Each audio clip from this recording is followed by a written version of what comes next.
Mami! Tingnan niyo po itong drawing ko, oh. Nagandahan po din si teacher. Ang sabi ko po kay teacher, magkakaroon na ako ng daddy. Kapag kasama na natin si Ninong, may kasama ka na kayong maghahatid at susundo sa akin sa school.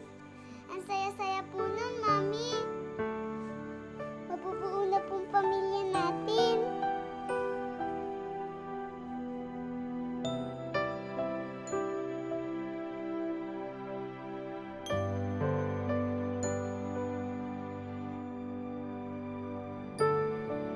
Well, no. Hindi ganun karami yung guests, pero gusto ko lang makita yung venue.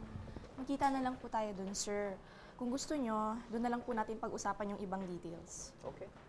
I'll just give you a call. Okay. Sige, mauna na po kami. Alright. Felix. I heard na nagpapareserve ka ng venue. What's the occasion? Wala naman. Guys, lang akong small gathering for our potential investors. Sige po, Mama. May meeting pa po ako.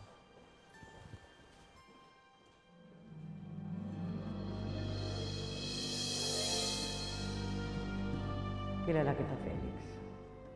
Nararamdaman kong you're hiding something from me. Malalaman ko kung ano yung tinatago.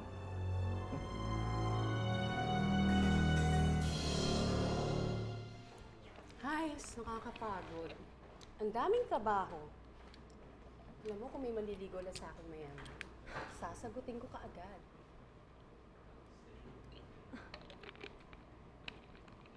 Oh, Marites, kung makatingin naman kayo. Paano naman kasi? Obvious na nagpo-post na sa'yo si Sir eh. Wow! Engagement ring! Naku! Diamante yan ah! Sis, pwede ba yan sa'yo ni Sir Felix? Aminin mo na. Nagpo-post na sa'yo si Sir Felix, no? Oh! Sis, chance mo na yan para yumaman ka.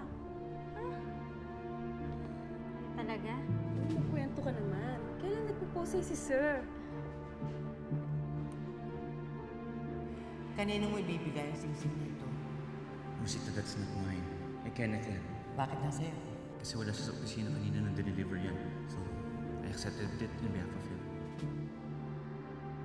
Ikaw ang unang makakaalam kung meron akong babaeng pakakasalan. Makukuha ko bang magsikreto sa'yo? Aminin mo na. Nagpo-post na sa'yo si Sir Felix, no? Melissa, magiging Mrs. Rasto ka na. Kakaingit ka naman, Melissa. I'm sure, pagkasal na kayo ni Sir, magiging buhay prinsesa ka na! Congrats! Sinisweldoan ko ba kayo rito para magchismisan? Melissa, sumunod ka sa akin sa opisina. May pag-uusapan tayo. Okay? Okay po.